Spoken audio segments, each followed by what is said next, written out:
Bueno, muy buenas tardes a todos los presentes. Reciban un cordial saludo de parte del Grupo de Estudios Viales Es Vial, conformado por los estudiantes de la Escuela de Ingeniería Civil de la Universidad Nacional Mayor de San Marcos, orientados a la rama de la Ingeniería Vial y Transporte.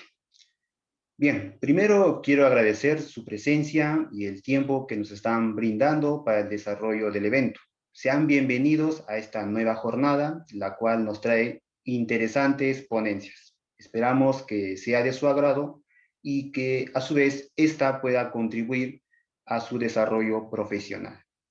Mi nombre es Alex Mamanicolque y los voy a acompañar en el transcurso del evento. Con respecto a sus preguntas, pueden hacerlas durante la ponencia en el chat de esta plataforma Zoom. Ahora, para dar inicio a esta primera jornada de ponencia, hablaremos de la hoja de vida del ponente, el doctor Carlos Rodríguez Pineda, representante de Colombia. Bien, el doctor Carlos Eduardo Rodríguez Pineda es ingeniero civil por la Universidad Nacional de Colombia, magíster en Ingeniería Geotécnica, magíster en Mecánica de Suelos, con doctorado en Ingeniería Civil, con énfasis en estabilidad de taludes e Ingeniería Sísmica e Investigación, postdoctoral en amenazas por deslizamiento por el Centro Internacional de Geopeligros e Instituto Geotécnico Noruego. En cuanto a la experiencia profesional, el doctor se desempeñó como jefe de sección en diseño, construcción y mantenimiento de instalaciones industriales en Metanza. También se desempeñó como director técnico en Civiltech Ingenieros. También estuvo como asesor en geotecnia en ICOM Technical Service Colombia y en HMB Ingenieros. Actualmente se desempeña como consultor independiente en el campo de la geotecnia como asesor en diseño y construcción de obras de infraestructura como vías, ferrovías y aeropuertos para entidades públicas y privadas. En cuanto a la experiencia docente, el doctor se desempeñó como docente y jefe de sección Geotecnia, Vías y Transporte del Departamento de Ingeniería Civil de la Pontificia Universidad Javeriana de Bogotá. También se desempeñó como docente en Ingeniería Geotecnia en la Universidad Nacional de Colombia. También fue docente en el curso de Geotecnia Vial y Estabilidad de Taludes en la Universidad Nacional de Colombia. También fue docente en el programa de maestrías de gestión de riesgos de la Universidad Centroamericana José Simeón Cañas. Muy bien, démosle la bienvenida al doctor Carlos Rodríguez Pineda, cuyo tema del día de hoy será evaluación de riesgo por deslizamiento en corredores viales. Adelante, doctor Carlos Rodríguez.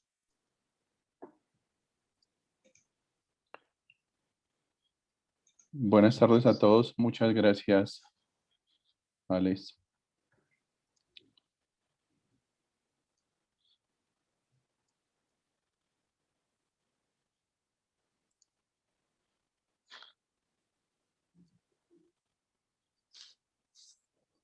¿Ahí están viendo mi pantalla?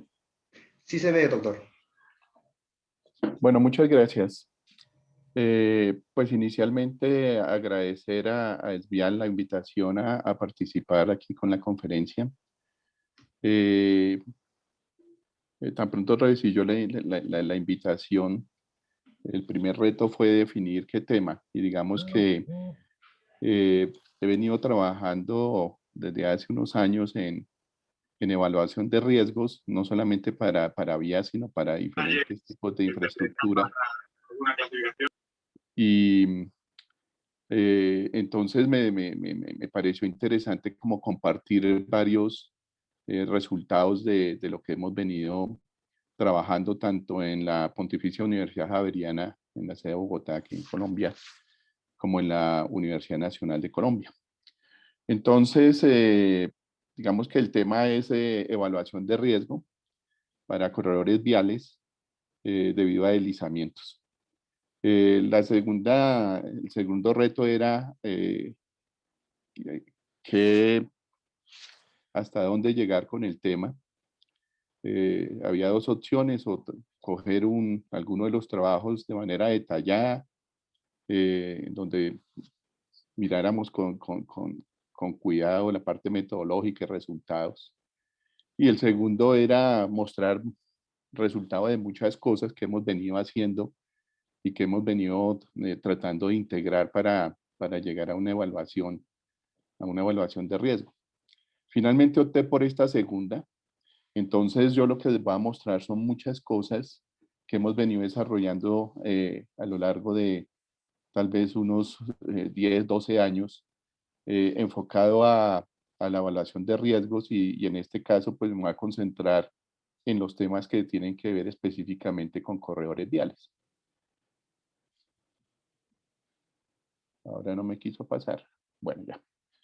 La agenda, una introducción muy rápida, solamente para dar contexto, un marco conceptual para ponernos de acuerdo con la terminología que yo voy a estar mencionando, y luego la evaluación de la amenaza, el análisis de vulnerabilidad y el análisis de riesgo. Finalmente, el análisis de riesgo está compuesto por la combinación de la amenaza y la vulnerabilidad. Entonces, pues vamos a ver cada una de sus partes y luego pues el análisis de riesgo, la evaluación de riesgo como tal y luego pues unas conclusiones muy generales. A tema de introducción, pues digamos que estos escenarios que muestro yo aquí en estas fotografías, pues no son extraños para ustedes. Digamos que los deslizamientos producen gran cantidad de efectos, tanto materiales como sociales. En este caso estoy mostrando unos flujos de lodos eh, que se presentaron a lo largo de la carretera Bogotá-Villavicencio, aquí en Colombia, posteriores al sismo de Quetame en el año 2008.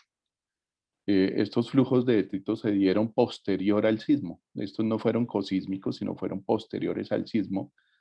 Y, y digamos que de pronto, un año posterior al sismo, se empezaron a presentar muchos procesos que generaron cuantiosas pérdidas, tanto económicas, de vidas humanas. Y en este caso en particular, ocurrió un día que pues estaba yo haciendo campo, haciendo reconocimiento de los efectos del sismo y pues nos cogió este flujo. Ustedes ven que los volúmenes de flujo no son significativos, pero pues tiene preparado el tráfico. Estos son unos deslizamientos, unas caídas de roca en Quetame también, producto de ese sismo. Ustedes ven también el ingreso a, a, al pueblo se vio afectado. Aquí ya ha habido un poco de movimiento de tierras, entonces digamos la vía ya está abierta de nuevo, pero pues en varios puntos hubo cierre total de esa vía. Esta foto lo que muestra es la vía Pasto Mojarras, también aquí en Colombia, en el sur del país. Efectos ya no solamente en la operación de la vía, sino también sobre la infraestructura vial, ¿no? Sobre los elementos que componen la infraestructura vial. Muchas veces nos concentramos solamente como en el efecto sobre pavimento, pero pues aquí vemos estas estructuras de retención, estas barreras rígidas construidas para retención de caídas de roca, pues prácticamente destruidas por el impacto de ellas. En esta otra vía, la vía Bogotá-Villeta, aquí en el departamento de Cundinamarca, en el centro del país, un deslizamiento que, como ustedes ven, prácticamente falló el muro de contención que estaba soportando, lo desplazó completamente. Aquí no se ve, pero por debajo del material deslizado hay un levantamiento. Entonces, en este caso, ustedes ven que la interrupción en el flujo fue parcial. Y empiezo a mencionar esas cosas porque más adelante pues vamos a ver que la calificación de los efectos pues está asociado con ese nivel de cierre. En esta fotografía se ven dos zonas de deslizamiento. Este sector se llama el Cune, también en Cundinamarca, aquí en el centro del país. Este deslizamiento que estoy resaltando, que se llama el deslizamiento del Cune, fue un proceso que mantuvo cerrada la vía recién construida por varios años, con cuantiosas pérdidas y obviamente pues con la necesidad de utilizar vías alternas para poder salvar este cierre. Y aquí a la vuelta, ustedes ven aquí un intercambiador vial y encima, hacia arriba de ese intercambiador vial, otro deslizamiento. En ese momento se veía un poco reconformado. Esto posteriormente volvió a fallar. Entonces, en menos de 200 metros, dos grandes deslizamientos que mantuvieron esa vía cerrada por muchísimo tiempo. En este momento, este deslizamiento se salvó con un falso túnel y una obra supremamente cuantiosa para poderle dar finalmente uso a esa vía.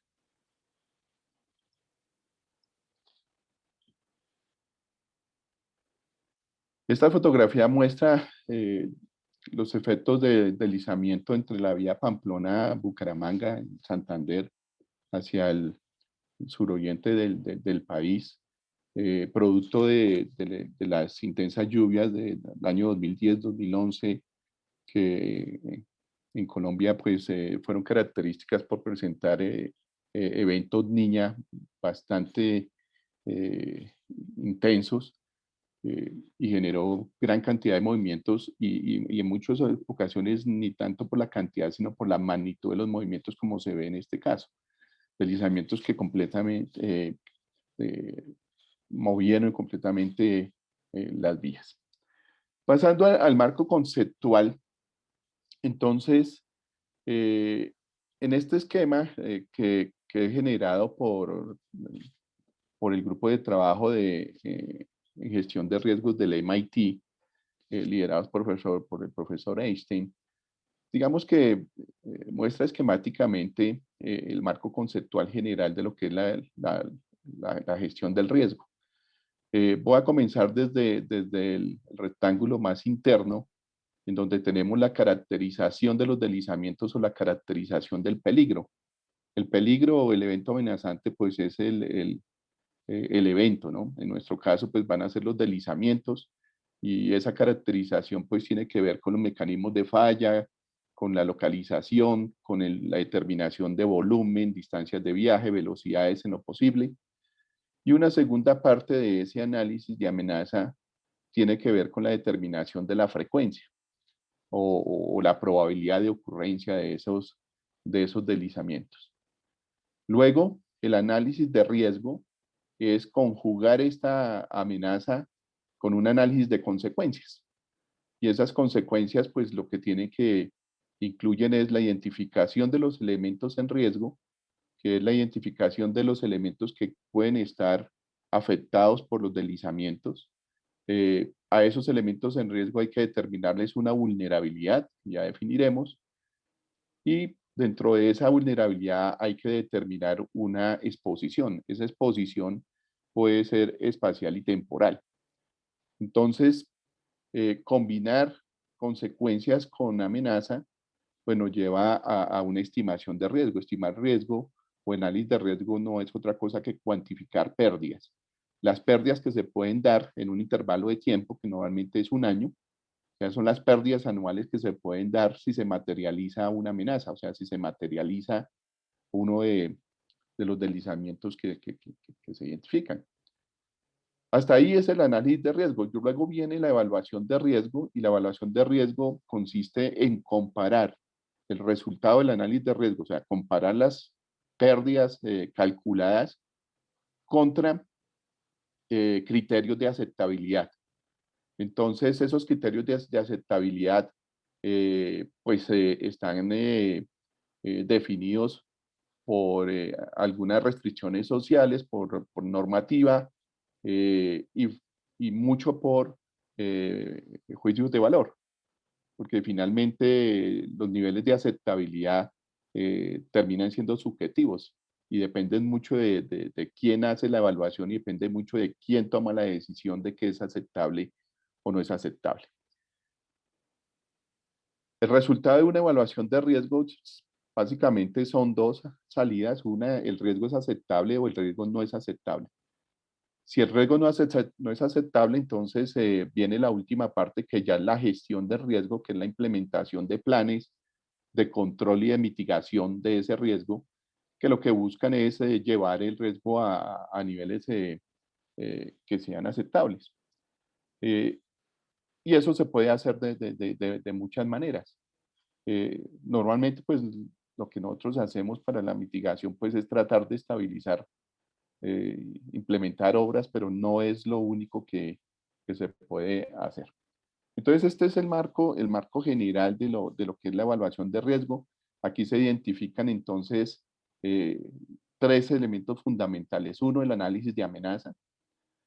Dos, el análisis de vulnerabilidad. Y por último, pues el análisis de riesgo y la evaluación de riesgo. Entonces, yo lo que voy a estar mostrándoles en esta presentación son algunos resultados de tesis que he venido dirigiendo y hemos venido desarrollando eh, en cada uno de esos puntos, en cada uno de esos elementos.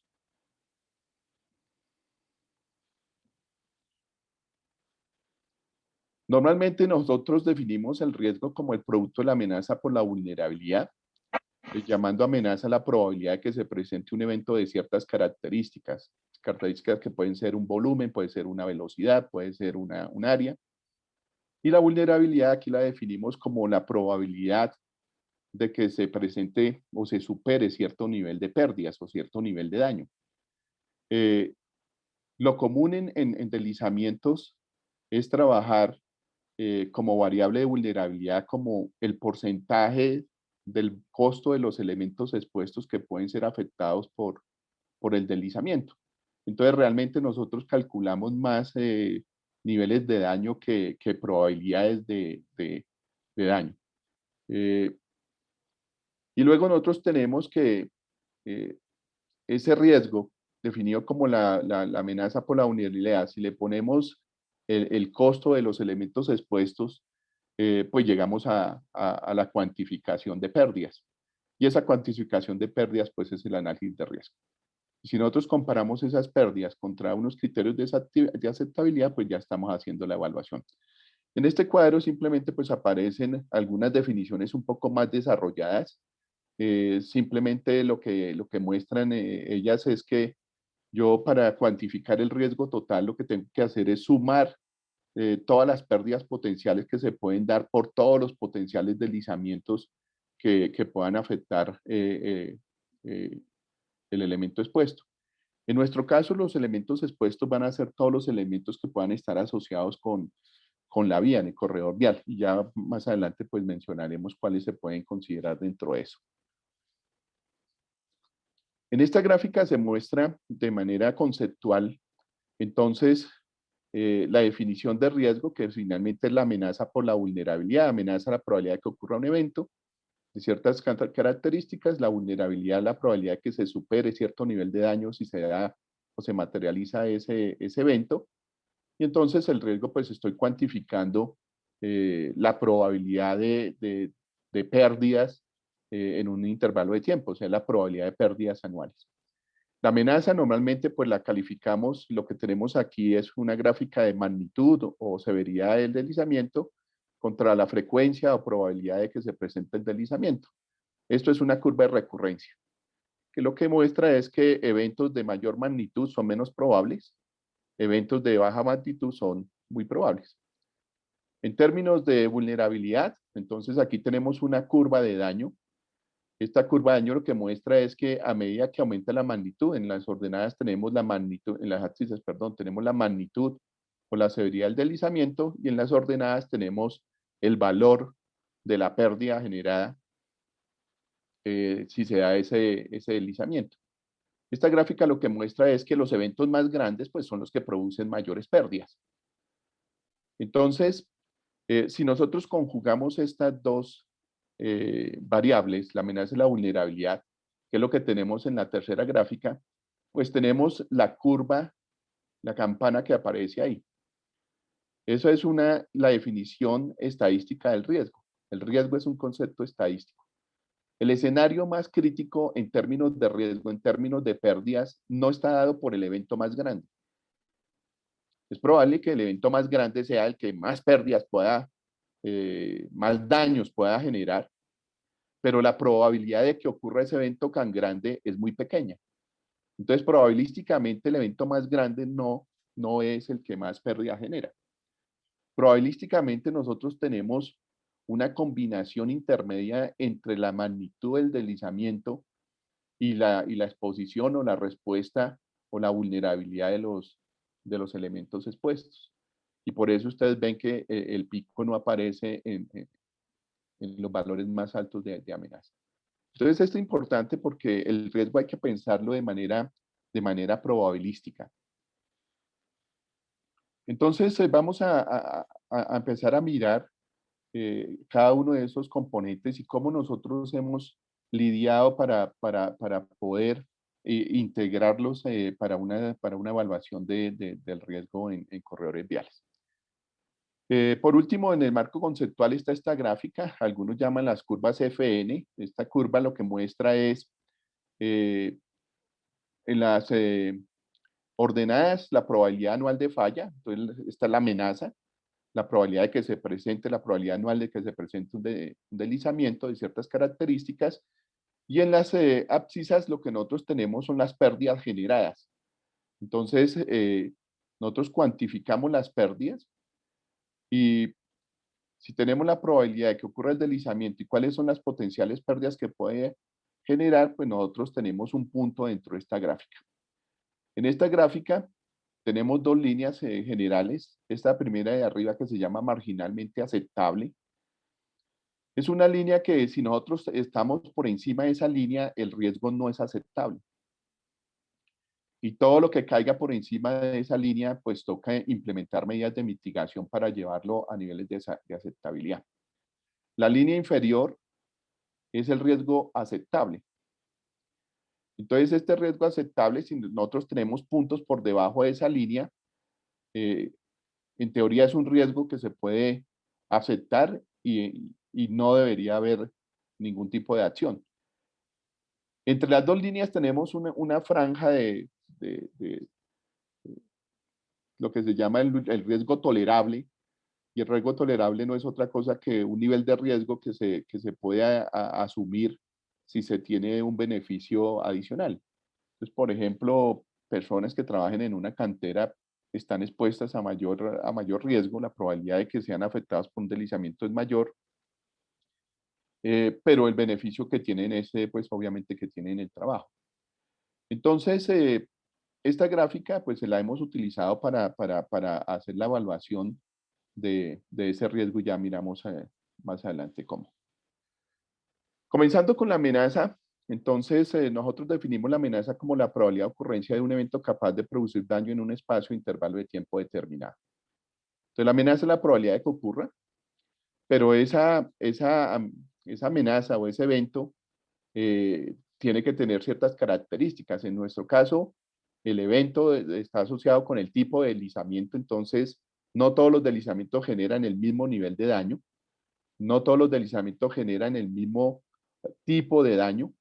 Entonces es importante poder identificar los tipos de daño que genera cada uno de los tipos de deslizamiento. La capacidad de producir daño de un deslizamiento depende de su magnitud o de su intensidad. Una variable de magnitud es el volumen del deslizamiento, entonces es claro, deslizamientos más grandes tienden a producir daños mayores, pero muchas veces es más importante la intensidad. Una variable de intensidad es, por ejemplo, la velocidad de movimiento. Una variable de intensidad puede ser la profundidad de la superficie de falla. En flujos, una variable de intensidad puede ser la velocidad del flujo. Entonces, para poder identificar ese potencial de daño, hay que asociar los tipos de daño y la severidad de los daños que se pueden producir en diferentes elementos expuestos ante diferentes amenazas, o sea, ante diferentes deslizamientos de diferentes características. Y eso se hace a través de lo que se conocen como las curvas de daño o las curvas de fragilidad o de vulnerabilidad. En el espacio y el tiempo, simplemente lo que quiere decir es que la amenaza no es homogénea. La amenaza es variable y depende de muchos factores geológicos, hidrogeológicos, geomorfológicos, geotécnicos. Y la amenaza no es estática, la amenaza es dinámica. La amenaza es dinámica y más en deslizamientos porque finalmente el comportamiento depende de condiciones de lluvia. Y esas condiciones de lluvia obviamente pues, son variables.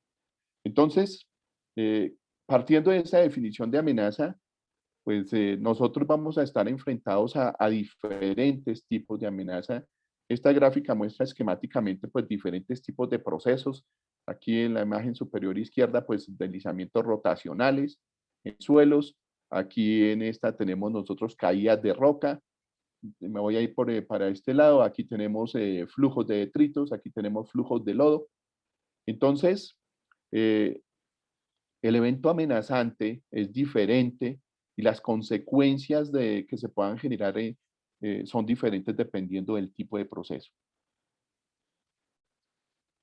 Entonces, cuando nosotros queremos hacer el análisis de amenaza a lo largo de un corredor vial, lo primero que tenemos que hacer es determinar los escenarios de amenaza.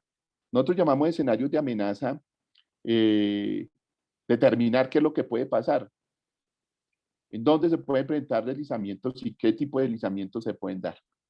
Entonces, la tesis de Carlos Rodríguez, este no soy yo, este es un estudiante que es homónimo mío, Carlos Rodríguez, en su revisión bibliográfica encontró en algunos sitios alguna definición de escenarios de amenaza. Por ejemplo, en Hong Kong hacen el análisis para taludes de corte, para los rellenos y para muros de contención. Por ejemplo, en Hong Kong no analizan las laderas que están, la ladera superior o la ladera inferior que está asociada con el correo vial. Se concentran exclusivamente en los elementos, en los taludes que hay dentro de la vía. En Australia ya están los taludes de corte, están los rellenos, y aquí sí ya empiezan a poner las laderas naturales como elementos de amenaza al corredor. Y lo mismo en Oregón, laderas naturales en roca, y en Italia también laderas naturales en roca. Entonces el esquemita lo que muestra es eso. Nosotros podemos tener, los escenarios de amenaza pueden ser diferentes. Nosotros podemos tener deslizamientos que se generan en el talud superior de la vía. Nosotros podemos tener deslizamientos que se generan en el talud inferior de la vía. Nosotros podemos tener deslizamientos que se generan en los taludes de corte. Podemos tener deslizamientos que se generan por el movimiento de los rellenos de la vía, o también podemos tener movimientos de las estructuras de contención de la vía. Entonces esos son los escenarios de amenaza, y las consecuencias de cada uno de ellos son diferentes, por eso es importante distinguirlos.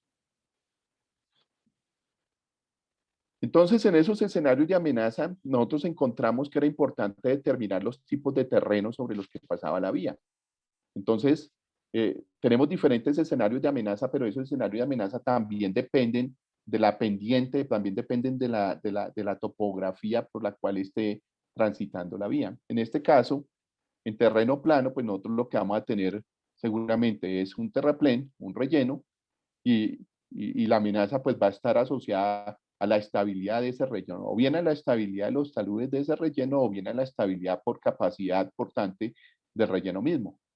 Y ustedes ven en esta fotografía simplemente ejemplos de eso. Aquí lo que tenemos es la falla del terraplén de la vía. En la imagen de la derecha lo que tenemos es para zonas planas, pues tenemos una alta posibilidad de que se vea afectado, por ejemplo, por flujos de escombros. En este caso, ustedes lo que ven es toda esta calzada cubierta por flujos de escombros. Luego pasamos al terreno ondulado, y aquí lo tenemos representado como cuando yo tengo la vía cerca a la divisoria de aguas, en donde finalmente tengo taludes cortos, tengo taludes bajos, y entonces pues tenemos diferentes escenarios. En este caso, un corte en cajón, aquí un corte en un lado y ladera natural en el otro, y en una sección mixta en donde tengo corte hacia un lado y tengo rellenos en el otro. Entonces, esto genera escenarios de amenaza también diferentes. Aquí vemos entonces fallas en el talud inferior. Ya ven ustedes, la pendiente ya es un poco más fuerte en este caso. Tenemos deslizamientos del talud inferior que afectan la banca de la vía. Tenemos deslizamientos en el talud superior. Ten en cuenta que los deslizamientos en el talud inferior normalmente lo que hacen es, producen pérdida de banca. Los deslizamientos en el talud superior normalmente lo que generan es una interrupción del servicio, un cierre, que puede ser parcial o puede ser total. Ahora pasamos a terreno montañoso, ya la pendiente es mucho más grande, entonces ahora ya tenemos taludes de corte muchos más altos, entonces la amenaza asociada con estos taludes más altos pues empieza a aumentar. Y lo mismo, tenemos secciones de corte, unas secciones de corte a un lado, ladera natural al otro y secciones mixtas. Dada la topografía y dada la pendiente de los cortes, pues es claro que en terreno montañoso pues esas probabilidades tenderán a aumentar. Y aquí, ejemplos ya de procesos asociados con esa topografía, pendientes muy altas, otra vez, deslizamientos del talud inferior, en este caso ya pérdida total de la banca, deslizamientos en el talud superior, en este caso caídas de roca, caídas de suelo, que generan cierres parciales en este caso, afectaciones en la infraestructura de la vía, en este caso la interrupción de cunetas y de la berma. Y por último, pues el terreno escarpado, donde ya tenemos pendientes muy altas, donde los taludes de corte son muy altos y obviamente la probabilidad de que se presenten deslizamientos en esos taludes tan altos pues aumenta. Y en el talud inferior, ya lo que necesitamos es la presencia de estructuras de contención para poder confinar la vía como se muestra en esta gráfica.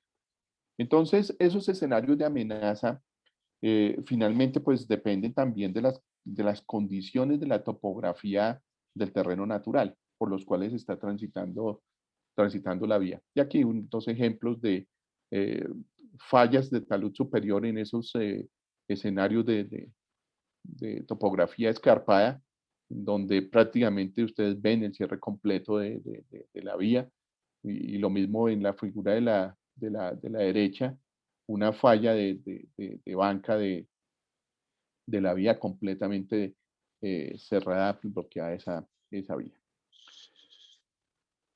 Ahora, en esos escenarios de amenaza, también es necesario definir los niveles de afectación. Nosotros en esas fotografías que estábamos mostrando, pues teníamos algunos casos en donde había cierres parciales, otros donde tenemos el cierre total, otros donde hay pérdida de banca parcial y otros donde hay pérdida de banca total. Entonces los niveles de afectación se han venido definiendo de la siguiente manera. Se llama afectación menor cuando, a pesar de que tenemos el movimiento, sigue funcionando, en este caso, los dos carriles de la calzada de esa vía. Entonces, a pesar del deslizamiento, digamos, sigue habiendo flujo bidireccional en la vía. Afectación moderada, tengo el deslizamiento no cubre toda la calzada, me deja uno de los carriles funcionando, y aquí pues ya empieza a haber afectación. En el primer caso no, seguramente hay una disminución en la velocidad por el cuidado con el que hay que pasar. Aquí ya tiene que haber un manejo de tráfico, ya tiene que haber un control de paso vehicular para poder seguir operando la vía, y pues obviamente eso va a traer algunas consecuencias. Y ya una afectación severa es cuando el deslizamiento me cubre completamente la calzada y pues ya interrumpe el flujo vehicular. Entonces a eso es lo que llamamos nosotros los niveles de afectación. En estas figuras, los mismos niveles de afectación por pérdida de la banca inferior. Entonces igual, menor cuando tengo una falla de banca, pero pues me quedan funcionando los dos carriles de la calzada. Intermedio cuando me queda funcionando al menos la mitad de la calzada, y ya severo cuando definitivamente el deslizamiento pues produce la pérdida total de la banca, como algunas de las fotografías que acabamos de ver. Hay otro escenario que es también muy común, y es cuando el deslizamiento no es solamente en el talud superior y en el talud inferior, sino que realmente es un deslizamiento que abarca toda la sección. Un deslizamiento que viene desde la parte superior y sale por la parte inferior de la vía. Entonces, normalmente también pues estos deslizamientos generan pérdida total de la banca. Entonces, aquí solamente algunas fotografías para indicar esos niveles de afectación, esos niveles de daño. Entonces, ligeros, pues aquí tenemos unas caídas de roca que afectan solamente uno de los carriles, pero pues, el flujo puede ser bidireccional. Aquí un deslizamiento en el talud inferior, en donde prácticamente está afectando la berma, pero digamos la calzada sigue funcionando. En caídas de roca también, digamos, hay una obstrucción parcial de la calzada y el flujo pues sigue siendo, puede ser bidireccional. Moderado ya, cuando entonces empezamos a tener cierres parciales en donde solamente se permite el flujo vehicular en una dirección, y pues ahí tiene que haber ya demoras y manejo de tráfico, digamos, para poder dar paso. La imagen de la derecha lo mismo, en este caso ya pues, debido a caídas de roca. Lo mismo en estos, ya por pérdida de la banca inferior, entonces se pierde eh, la mitad de la banca y tenemos un flujo solamente en una dirección. Y en la fotografía de la derecha, un deslizamiento de talud superior que generó el desplazamiento, el volcamiento de la estructura de contención, que también interrumpe el flujo vehicular en uno de los carriles. Entonces tenemos finalmente en la identificación de la amenaza, en esos escenarios de amenaza, no es solamente el tipo de deslizamiento, sino también la magnitud con la que pueda llegar a afectar la vía. Y pasando al severo, pues tenemos aquí también dos ejemplos: cierres totales en la imagen de la izquierda, pues flujos de detritos, ¿sí? Que genera el cierre total de la calzada, y en la imagen de la derecha, pues un deslizamiento que cubre completamente el ancho de la calzada. Y otros dos de ese daño severo, esta fotografía también corresponde a esa vía entre Pamplona y Bucaramanga, en la que yo mostraba en la introducción. Entonces, cierre total, en ese caso, un mecanismo de falla que viene desde el talud superior y atraviesa la vía y continúa por el talud inferior. Y en la imagen de la izquierda, pues una pérdida de banca por falla completa de terraplén de la vía. Entonces, teniendo definidos los escenarios de amenaza, pues teniendo identificado qué es lo que puede pasar, el siguiente paso es hacer la evaluación de la amenaza. La evaluación de la amenaza es pues, la identificación de en dónde se pueden presentar deslizamientos y, si es posible, la determinación de cuál es la probabilidad o la posibilidad de que se generen esos deslizamientos. En este caso, nosotros tenemos que trabajar en dos escenarios. Un escenario es lo que en un proyecto que hicimos con el INVIAS, que es el Instituto Nacional de Vías de Colombia, el Servicio Geológico Colombiano y la universidad, en este caso la Universidad Nacional, lo que consideramos como zona de afectación por deslizamientos es un corredor geotécnico. Llamamos un corredor geotécnico es el ancho o la franja de terreno en la cual la presencia de un deslizamiento, la generación de un deslizamiento puede llegarme a afectar el corredor. Eso depende mucho de los tipos de deslizamiento, depende mucho del volumen del deslizamiento, depende mucho de la distancia de viaje a un deslizamiento.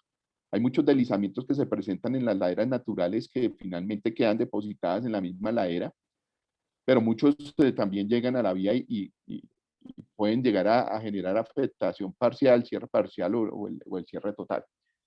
Entonces, Ese es un escenario, el escenario de amenaza por las laderas naturales en ese corredor geotécnico que llamamos nosotros.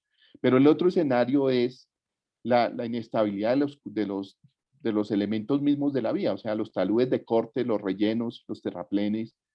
Entonces, en el proyecto que se trabajó con el Servicio Geológico y el INVIAS, finalmente la parte de los deslizamientos en el corredor geotécnico, pues se trabaja a nivel, digamos, a una escala de tipo regional.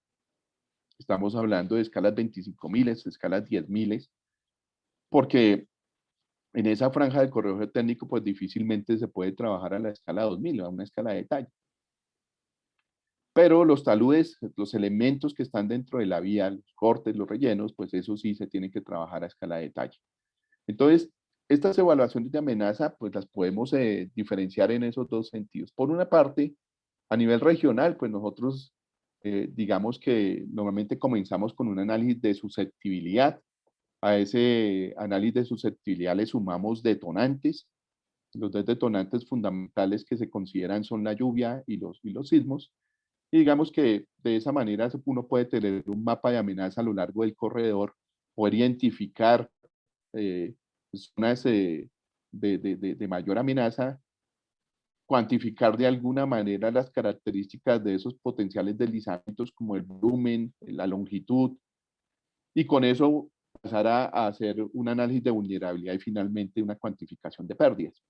Entonces, en la identificación de la susceptibilidad, pues hay muchas metodologías, hay muchas formas de combinar parámetros. En esta tabla simplemente lo que quiero mostrar es la gran cantidad de parámetros que se pueden utilizar. Tenemos parámetros relacionados con el relieve, la profundidad del valle, pendientes de las laderas, la forma de las laderas, condiciones de drenaje, la densidad de drenaje, el gradiente de los cauces. Esto, por ejemplo, importante cuando hablamos de flujos de detritos que puedan llegar a afectar la vía. Las características del macizo rocoso, las características de los suelos o saprolitos que forman las laderas y los cortes, evidencias de fenómenos antiguos, por ejemplo, reactivaciones, condiciones climáticas, coberturas vegetales, actividades antrópicas. Entonces es una cantidad de parámetros que seguramente uno puede encontrar que todos influyen, pero pues al final no es recomendable pues meterlos todos. Pero lo más importante que eso es, bueno, cómo combinarlos, cómo hacer para poder, a partir de la identificación de ciertas características, poder generar un mapa de amenaza. Entonces, el Servicio Geológico Colombiano, en el año 2017, emitió una metodología, una guía metodológica para la evaluación de la amenaza a escala regional, a escalas 25.000. Esta gráfica solamente muestra pues, los elementos fundamentales importantes de la metodología. Ustedes pueden entrar a la página del Servicio Geológico Colombiano y en publicaciones se encuentran estas guías, esta y otra que voy a mencionar más adelante. En este caso, pues esa 25.000 es la que nos sirve para poder hacer análisis en la era superior y la era inferior. Aquí la metodología fundamentalmente es una metodología estadística bivariada, o sea, nosotros cruzamos deslizamientos contra propiedades o atributos de las unidades de trabajo, llámese la era, llámese la celda de una grilla. Entonces, pues, comenzamos con la caracterización ambiental, están los inventarios de procesos, siempre arrancamos la susceptibilidad de un inventario de procesos, tanto de movimientos en masa como procesos erosivos, la determinación de unos factores condicionantes que son la geomorfología, la geología, en este caso las coberturas, y unos factores detonantes con la lluvia y el sismo. En este caso, con un método estadístico, que es el de pesos de evidencia, se trabaja en este caso, y con un método geomorfológico, pues se puede llegar a una zonificación de susceptibilidad. Y luego a esa zonificación de susceptibilidad le amarramos los detonantes, la lluvia y los sismos, y con eso pues podemos llegar a una caracterización de la amenaza en términos de una probabilidad espacial, una probabilidad temporal y un análisis de magnitudes, que son las características que veíamos en la definición de la amenaza. Y finalmente, pues tener una zonificación de amenaza. En la guía metodológica, todo el proceso hasta llegar a la susceptibilidad está muy bien desarrollado, muy bien definido. Sin embargo, la combinación de eso con los detonantes es lo que quedó menos desarrollado. Entonces, nosotros lo que hemos venido haciendo es tratando de complementar esa metodología para poder determinar la influencia de las lluvias y los deslizamientos para la zonificación de la amenaza a nivel regional, que finalmente es el que nos puede dar la identificación de potenciales deslizamientos que lleguen a afectar un corredor vial. En este caso estoy mostrando resultados de una tesis de Francisco Salas, 2017, en donde cogimos la metodología de susceptibilidad del servicio geológico y lo que se quería hacer era involucrarle el detonante lluvia de alguna manera para pasar a generar mapas de amenaza de deslizamientos inducidos por lluvia.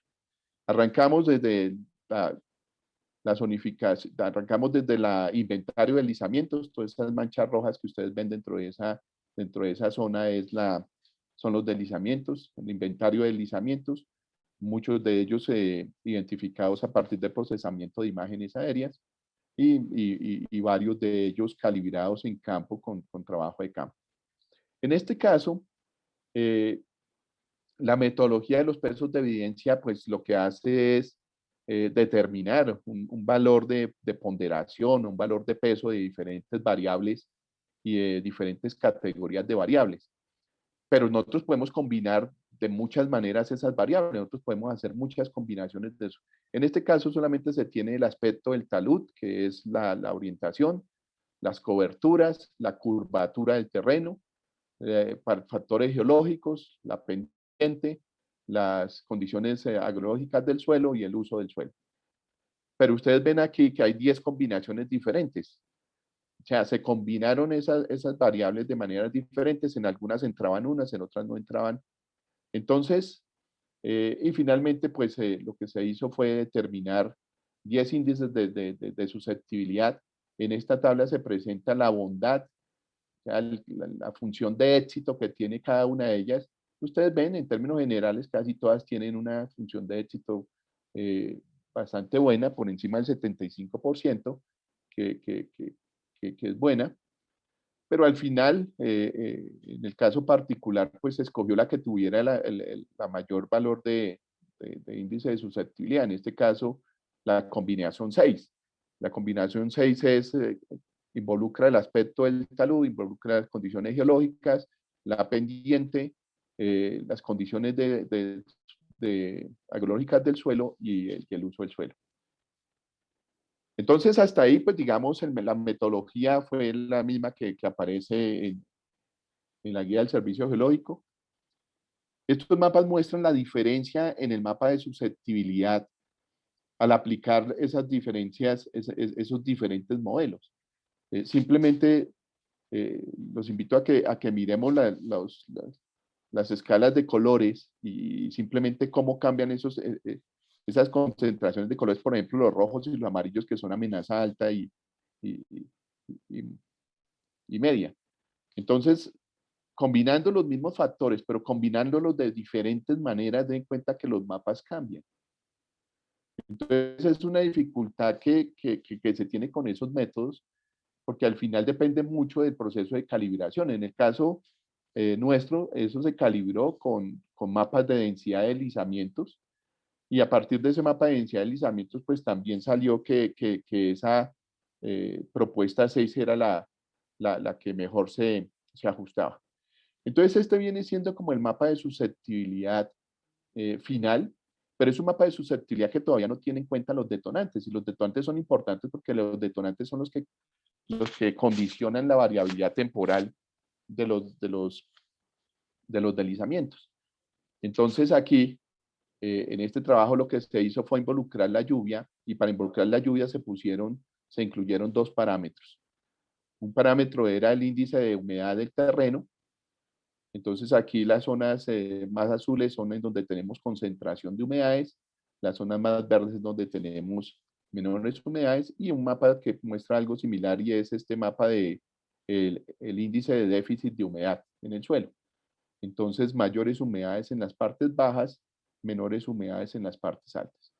Entonces, a partir de esto, combinando esto con un modelo de respuesta hidrológica unidimensional, pues se pudo combinar la respuesta hidrológica de esos taludes con el mapa de susceptibilidad y al final llegar a un mapa de amenaza que ustedes ven que finalmente muestra bastantes diferencias con respecto al de susceptibilidad.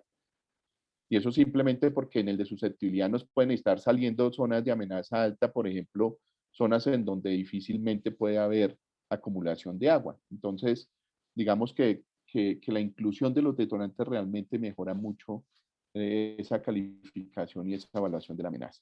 Y por otro lado, otra tesis, está mucho más reciente de Julio César Guerra, en donde la evaluación de la susceptibilidad, básicamente, pues los mismos elementos que considera la metodología del servicio geológico, la topografía, unos factores geológicos, unos factores morfológicos, un inventario, y en este caso, pues también una serie de variables que se cogieron para la determinación de la susceptibilidad. La curvatura, la pendiente, la orientación de la ladera, las mismas que veíamos en el modelo anterior, elevación, coberturas, unidades geológicas superficiales y el espesor de suelo. Y simplemente, pues también haciendo el método estadístico de pesos de evidencia, pues se llega a un mapa de susceptibilidad. Entonces, pero en este caso, entonces lo que se quería era involucrar el detonante sismo para pasar de un mapa de susceptibilidad a un mapa de amenaza. Entonces, Julio César lo que finalmente propone es hacer un análisis de respuesta dinámica. En este caso, lo que tenemos nosotros es un modelo digital. Tenemos las unidades geológicas, tenemos algunos caracterización de materiales, cohesión y ángulo de fricción. Se espacializa un factor de seguridad y con la espacialización del factor de seguridad una aceleración crítica. Luego, una simulación de la propagación de ondas y a partir de la simulación de propagación de ondas obtenemos acelerogramas en las unidades de trabajo y una distribución de las aceleraciones en la superficie a partir de unos factores de amplificación. Eso es comparando las aceleraciones, suponiendo el terreno horizontal y considerando la topografía. Y con eso, entonces, a partir de los acelerogramas y la aceleración crítica, un cálculo de unos desplazamientos a partir del método de Newmark. Y a partir de estos desplazamientos, pues una calificación de la amenaza. Entonces, igual, esto ya es en un municipio que se llama La Palma, también aquí en Cundinamarca, en el centro del país. El inventario de deslizamientos, ustedes tienen aquí en esta imagen, esos puntos son el inventario de deslizamientos, alguna identificación cartográfica de esos procesos. El mapa de susceptibilidad, también el mapa de susceptibilidad considerando diferentes tipos de procesos, el de la izquierda para deslizamientos, el de la derecha para flujos. Y en este caso, entonces, la modelación de la propagación de onda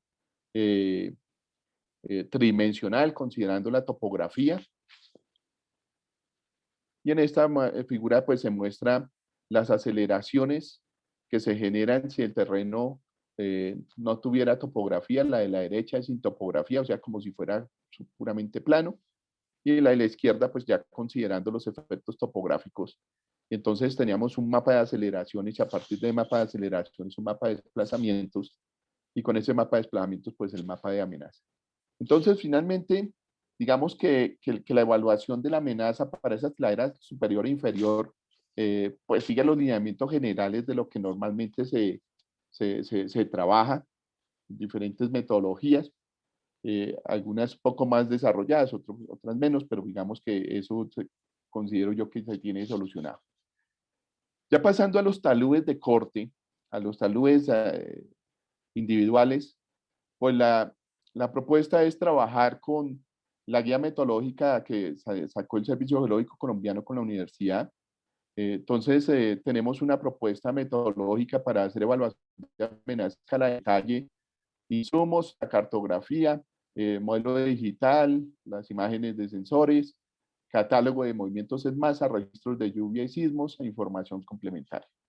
En este caso, lo que se hace es generar un mapa de susceptibilidad y luego determinar taludes individuales, en este caso simplemente es determinar las secciones de análisis en la vía, y a esas secciones de análisis pues hacerle una modelación que en nuestro caso pues es un análisis de estabilidad por método de equilibrio límite.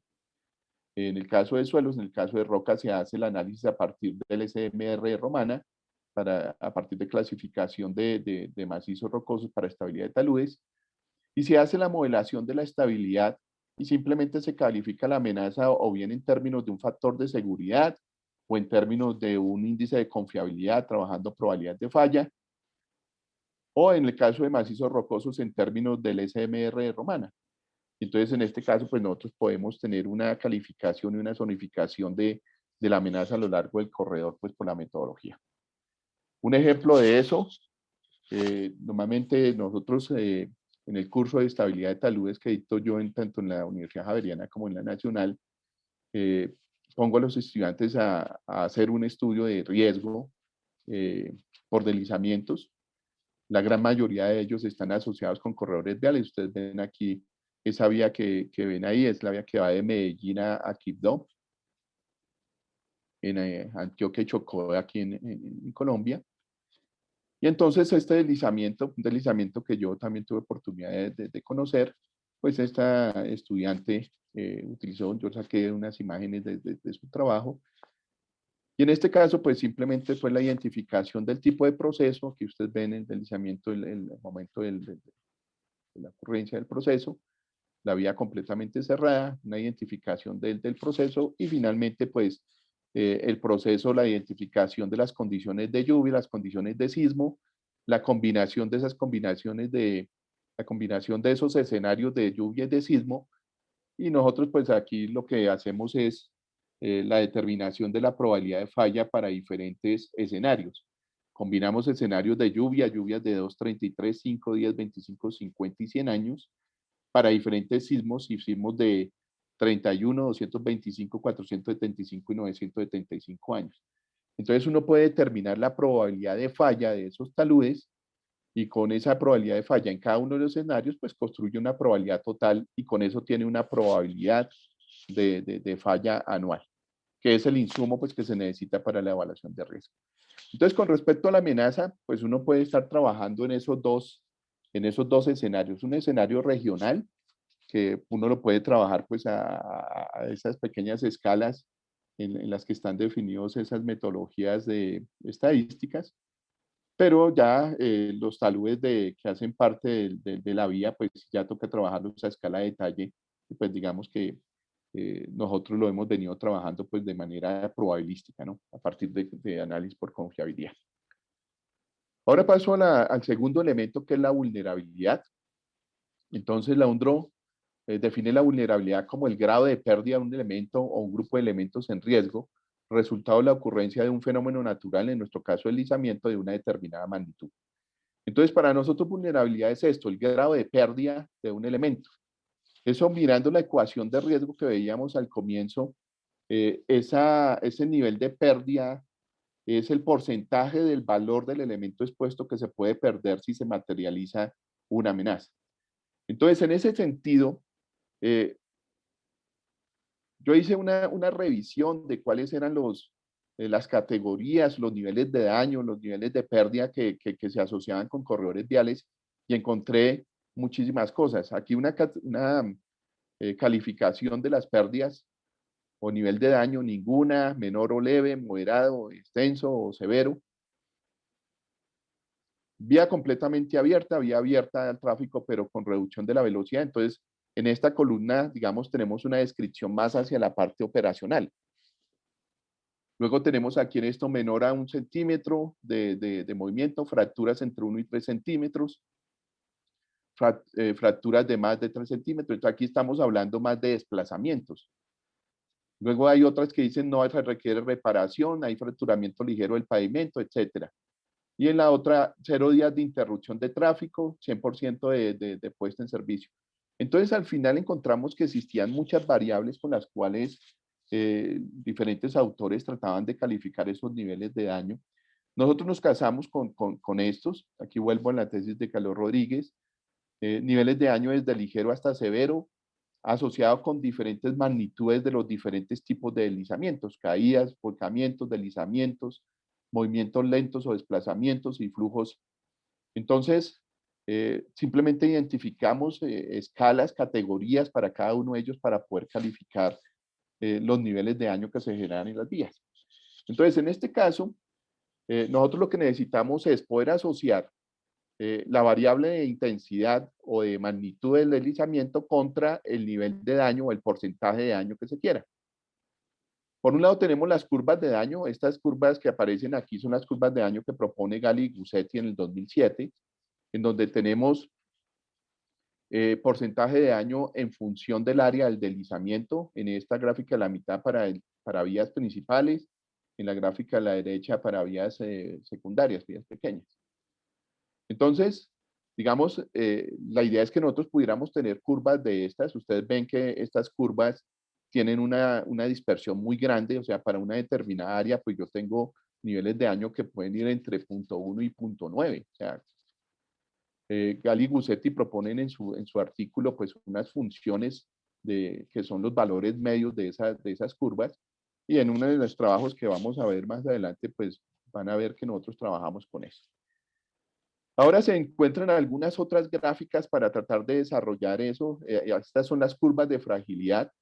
Las curvas de daño simplemente me dan el porcentaje de daño, o sea, el porcentaje del valor expuesto que se puede perder. Y las curvas de fragilidad sí me dan la probabilidad de que se presente el nivel de daño. Entonces, en este caso lo que tenemos es una probabilidad en función del volumen. Entonces, la gráfica lo que me dice es, para un determinado volumen, cuál es la probabilidad de que se dé estos niveles de daño. La curva verde es daño total, la curva roja es serio y la curva azul es daño limitado. Entonces, para un mismo volumen, yo puedo tener que la probabilidad de que se dé daño limitado es menor, la probabilidad de que se dé un daño severo, mayor, y la que se dé severo es menor. Entonces, esta es una curva de fragilidad. Lo que me dice es, para una determinada intensidad de la amenaza, qué probabilidad de que se presente cierto nivel de daño. Entonces, se puede trabajar con las dos. Lo más común es que tengamos curvas de daño más que curvas de fragilidad. Últimamente pues se han generado algunas curvas de fragilidad, pero pues digamos no son muy reconocidas. Aquí una curva de fragilidad, pero para flujos, la anterior era para deslizamientos. Entonces con esto pues uno puede determinar qué problema tienen estas curvas en particular, que no están asociadas a ninguna característica de la vía. O sea, la vía puede ser de 2, de 4 carriles. Aquí no se sabe si se está incluyendo los costos de la infraestructura vial o se está incluyendo el costo de solamente el costo directo o el costo indirecto. Digamos, es un índice global que uno puede utilizar simplemente como para tener un valor de pérdidas general. Entonces nosotros hemos empezado a trabajar en la definición de curvas de daño y en curvas de fragilidad. En este caso, la tesis de Cuadros y Zambrano en el 2012, consideramos esta función de vulnerabilidad en términos de un índice de resistencia y un índice de exposición. Esta curva es pues, una curva muy parecida a una Probit. Entonces, digamos que es una curva que me permite generar una función de daños. Y entonces, en este trabajo, pues nosotros tratamos de generar funciones de daño para diferentes elementos de la infraestructura vial. Edificaciones, puentes y pontones, pavimentos rígidos y flexibles, alcantarillas, cunetas, pozos, obras de estabilización, líneas de transmisión. Entonces, en este caso, la cosa se trató de hacer un poco más cualitativa realmente. Se tienen unos índices de vulnerabilidad, pero realmente el análisis es muy cualitativo, como lo van a ver ahora. El índice de exposición simplemente se determinó en términos del ángulo de viaje y el ángulo de posición. Si yo tengo un deslizamiento como este que estoy marcando aquí, la distancia que hay entre la corona del deslizamiento y el elemento expuesto se llama el ángulo de posición. Yo puedo calcular hasta dónde puede llegar el deslizamiento con algunas funciones hay algunas figuras que ya se encuentran en la literatura. Y entonces, también la distancia que hay desde la corona del deslizamiento hasta la punta del deslizamiento se llama el ángulo de viaje. Entonces, si el ángulo de viaje es menor que el ángulo de posición, perdón, mayor que el ángulo de posición, quiere decir que el deslizamiento no llega al elemento expuesto. Por el contrario, si el ángulo de viaje es menor que el ángulo de posición, quiere decir que el deslizamiento pasa por encima del elemento expuesto. Entonces, esta función de exposición, pues básicamente lo que representa es qué tan lejos está el elemento expuesto del origen, o sea, del deslizamiento. Y es una función entre 0 y 1. Ahora, las funciones del índice de resistencia, nosotros lo que hicimos en ese momento fue generar unas funciones de resistencia en función del estado de los elementos. Entonces, en este caso, por ejemplo, es para pavimentos. Entonces, se determinó un índice de resistencia en función del estado, considerando la severidad de fisuras, la severidad de pieles de cocodrilo, la severidad del hundimiento, la severidad de avallamiento, la severidad de baches. Entonces, a partir de la identificación del estado de la vía, que se hizo con base en la guía que tiene el INVIAS aquí en Colombia para hacer la calificación del estado, pues determinamos un índice de resistencia. Y combinando ese índice de resistencia con el índice de exposición, llegamos a unas funciones de daño. En este caso, para los diferentes tipos de daños, aquí ven ustedes fisuras longitudinales, piel de cocodrilo, deformaciones, hundimientos. Dependiendo de la severidad del daño, pues se le asignaba un puntaje y a partir de ese puntaje, pues determinábamos el índice. Y el resultado es esto, este es un índice de vulnerabilidad en función del índice de exposición y en función del índice de resistencia. Por ejemplo, esta curva de abajo es un índice de resistencia de 1, o sea, es una estructura muy buena y ustedes ven pues que lo que ocurre es que la estructura resiste mucho en la medida en que la exposición aumenta, pues la estructura resiste mucho y solamente empieza a sufrir daño ya para cuando el elemento expuesto está muy cerca al deslizamiento. Por el otro lado, cuando tenemos una resistencia muy bajita, pues ella empieza a responder de manera crítica desde el comienzo, o sea, puede estar muy lejos, pero puede ser afectado. Entonces, estas curvas de daño, digamos, se generaron. Aquí yo estoy mostrando solamente una como ejemplo, pero aquí para todos esos elementos que mencionaba anteriormente, pues se generaron estas curvas. Lo otro que hemos hecho es tratar de generar funciones de fragilidad. En este caso, lo que hicimos fue, a partir de una base de datos de deslizamientos, para los escenarios que veíamos hace un rato, escenarios de deslizamientos en talud inferior, en talud superior, para taludes, para deslizamientos, para flujos, para caídas de roca. Entonces lo que se hizo fue dimensionar esos procesos y establecer el nivel de severidad del daño asociado con esos procesos. En este caso nosotros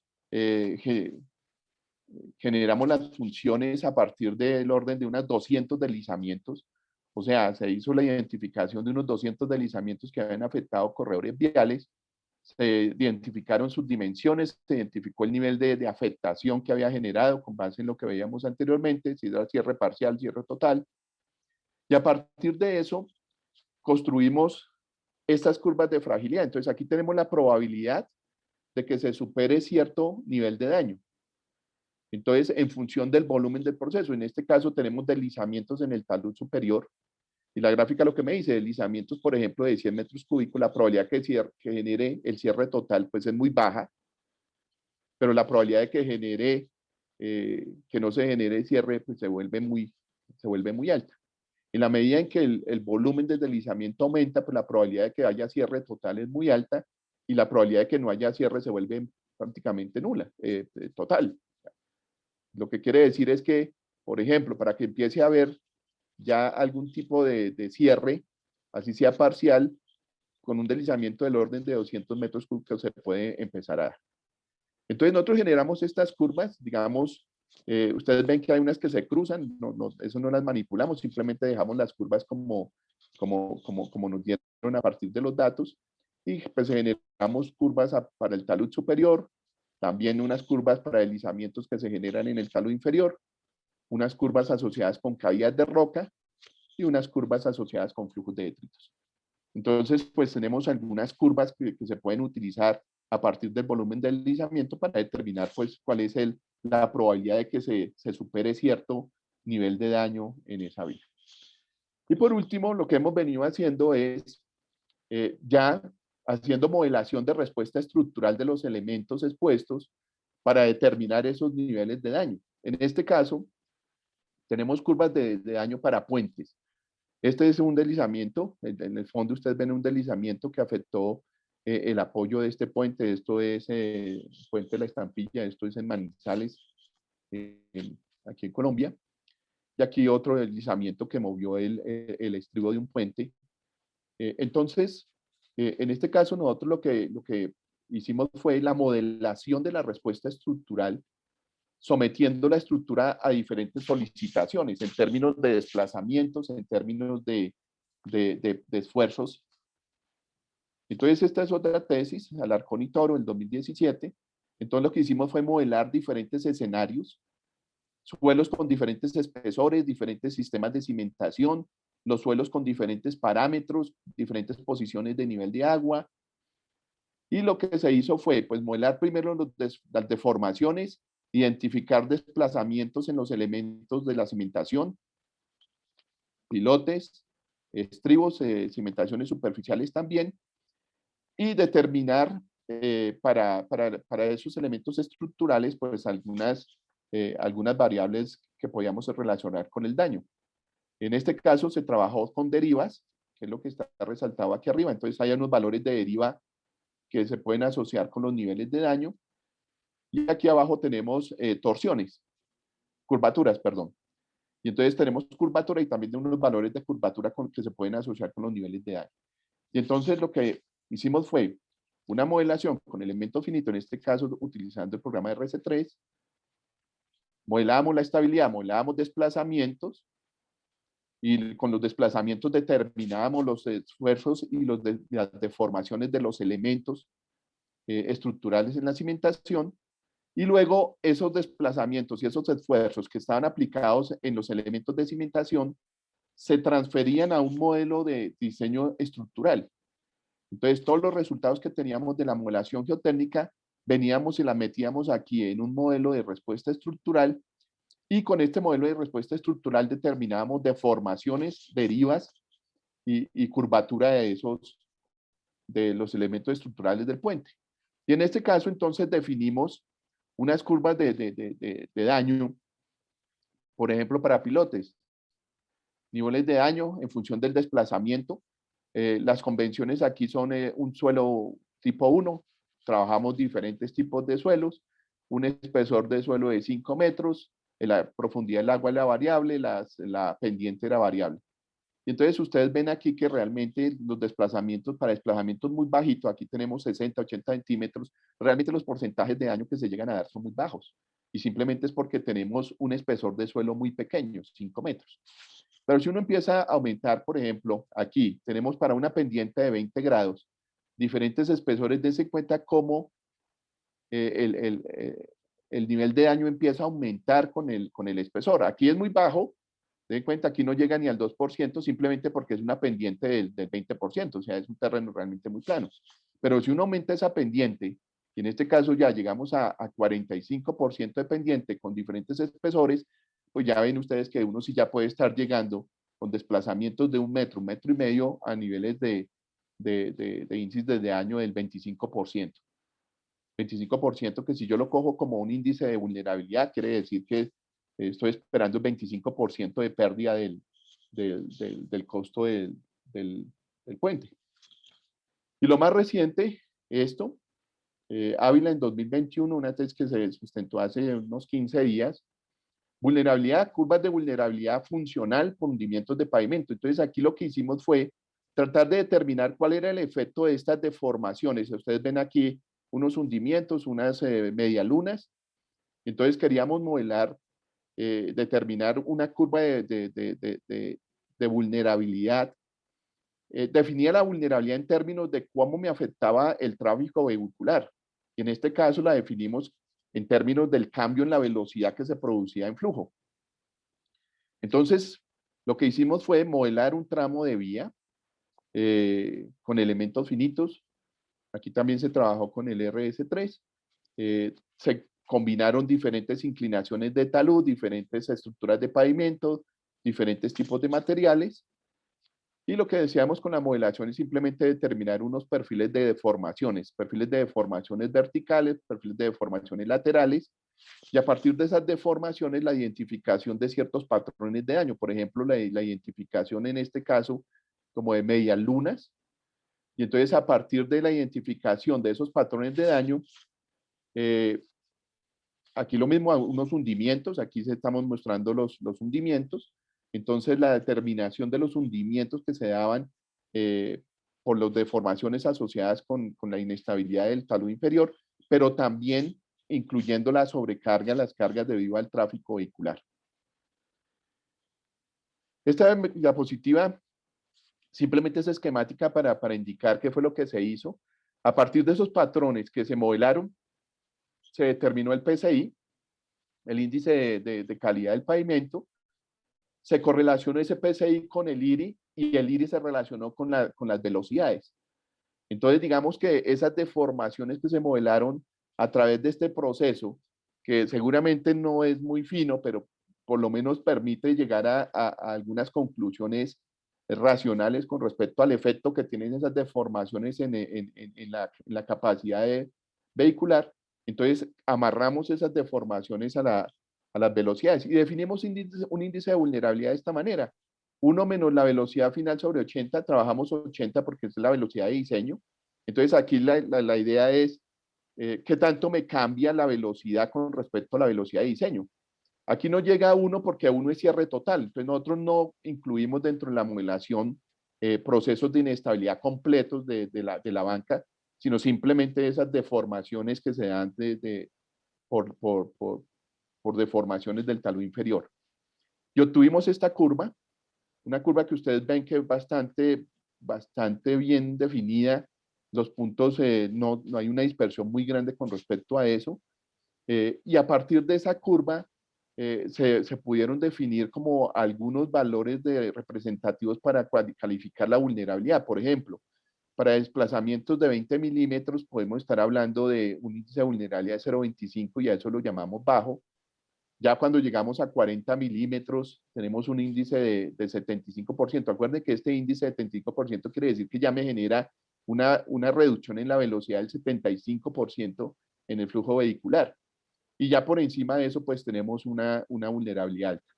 Entonces, es una curva gráfica, digamos que ya no enfocada a la vulnerabilidad física que eran las que estábamos mostrando anteriormente, sino una vulnerabilidad funcional, una vulnerabilidad asociada con la operación de la vía.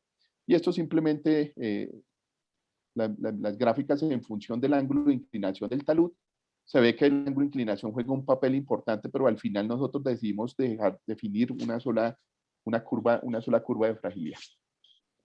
Y por último, entonces, la evaluación del riesgo. En el caso de vías, lo que uno normalmente encuentra es que la evaluación de riesgo, la evaluación de pérdidas, se tiende a concentrar solamente en los elementos de la vía. O sea, se cuantifica la pérdida por la pérdida de la banca, la pérdida del pavimento, la pérdida de los elementos de estabilización si los hay, pero realmente hay muchas más pérdidas y en mi concepto son más importantes las pérdidas indirectas que las mismas pérdidas directas. Hay muchas pérdidas asociadas con que la vía pierda la capacidad de cumplir su función. Entonces, por ejemplo, si yo tengo un cierre total, pues hay muchos componentes económicos que se ven afectados.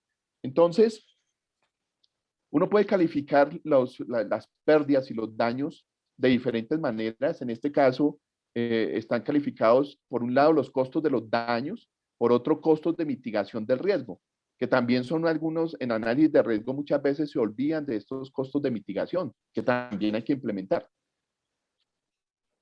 Tenemos sus costos directos, que son aquellos que se dan por la interacción física entre el deslizamiento y los elementos expuestos, por ejemplo, con edificaciones, infraestructura, productos, inventarios. Por otro lado, tenemos pérdidas tangibles e intangibles. Tangible, la literatura dice, es lo que yo puedo darle un valor en la bolsa de valores. O sea, lo que yo le puedo dar un precio. Intangible es a lo que yo no le puedo dar un precio. Entonces, por ejemplo, intangible es la pérdida de vidas, efectos en la salud, pérdida de bienes ambientales. Entonces, tenemos efectos directos, tenemos interrupción de negocios, que en este caso son muy importantes los efectos por interrupción de negocios. Por ejemplo, todos los servicios que se mueven o se manejan a lo largo de un corredor vial, pues si la vía deja de funcionar, pues todos esos negocios dejan de producir. Los costos indirectos, por ejemplo, pérdida de producción. Nosotros en una vía lo que tenemos es la conectividad de puntos de suministro y de uso, y si eso se pierde, pues hay industrias que pierden o por lo menos disminuyen su productividad. Entonces, normalmente cuando uno hace análisis de riesgos, por ejemplo, en escenarios de viviendas, pues uno se concentra en las pérdidas directas, porque ahí sí las pérdidas indirectas tienden a ser muy pocas. Pero cuando uno está trabajando en vías, realmente yo considero que el análisis tiene que ser muy completo, tiene que tratar de incluirse el mayor número de pérdidas y como les digo, las indirectas es posible que sean mucho más altas que las mismas pérdidas directas y por eso es importante incluirlas. Entonces también pues hemos trabajado en tratar de definir cuáles son esas pérdidas y cómo se pueden cuantificar esas pérdidas a lo largo del corredor. Por ejemplo, pérdidas directas, la infraestructura vial, vehículos, pérdidas por los vehículos que los usuarios, propiedades, los predios, deslizamiento no afecta solamente la vía, sino pues también todo el entorno de la vía, edificaciones e instalaciones que pueden ser propias de la vía o pueden ser de aledañas, líneas de transporte o comunicaciones que también normalmente van paralelas a la vía. Y pérdidas indirectas, muchas asociadas con los usuarios, el tiempo de los usuarios, costos adicionales por transporte, por tiempos de transporte adicional, el costo de los vehículos, los productos transportados, la economía en los destinos que unen la vía, abastecimiento de productos, operador de la vía también, obviamente, pierde, accesos a servicios y otros elementos, por ejemplo, actividades de turismo, recreación. Entonces, hay demasiados elementos, una vía tiene demasiados elementos que realmente una evaluación de riesgo tiene que poder involucrar el mayor número de ellos. Entonces, nosotros hemos tratado pues, de identificar esos costos, esas pérdidas y pues tratar de definir de alguna manera cómo simplemente de manera esquemática. Por un lado, tenemos pérdidas directas asociadas con la infraestructura. Y entonces es, ¿cómo cuantifico yo lo que cuesta la infraestructura que se pierde? ¿Cómo cuantifico yo lo que vale el pavimento que perdí o toda la banca que perdí o el muro que perdí, lo que sea, o la cuneta que perdí? Entonces, existen muchas técnicas para hacer el avalúo de eso. Algunas asociadas con la estimación a partir del costo de la obra, estimación a partir del ingreso o a partir del valor de uso. Entonces, digamos que Carlos Rodríguez se concentró en ese tema, en tratar de identificar cómo se podían empezar a cuantificar todos esos elementos y todas esas pérdidas, y digamos que encontró bastantes elementos en los cuales se pueden utilizar para eso. Por ejemplo, los costos de la obra, métodos basados en el costo de construcción, lo que llaman métodos contables o métodos basados en el costo de reemplazo. Entonces aquí no es lo mismo pensar en que yo voy a reemplazar una estructura o que la voy a reparar o que la voy a hacer completamente nueva. Normalmente el costo de la obra es el costo de la obra en el estado en que se encuentra, no que la vaya yo a reemplazar completamente nueva.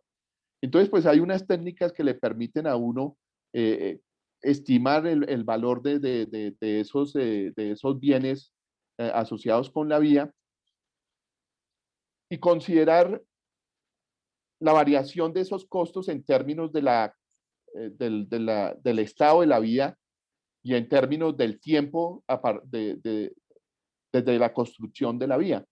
Entonces, pues hay metodologías para trabajar con costo económico, con el costo histórico. El costo económico es el actual, el costo histórico es con el valor de lo que costó la estructura cuando se hizo, si se tienen los registros de esos valores, el costo actual de reemplazo, si yo la fuera a construir completamente, y algunos otros modelos de expectativas de vida a partir de modelos de comportamiento. Entonces, digamos que uno puede encontrar en la literatura muchos modelos con los cuales puede estimar valores presentes de obras, teniendo en cuenta simplemente una depreciación. Entonces aquí en esta tabla lo que hay es una serie de modelos de depreciación.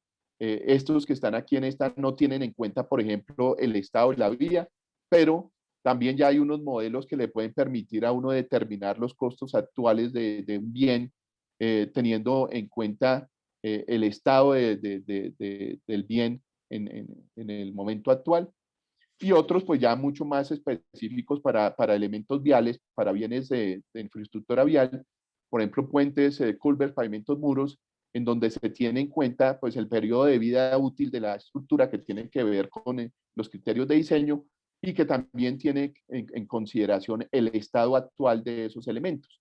Y normalmente ese estado actual pues pasa por hacer un levantamiento detallado de la condición de cada una de esas obras.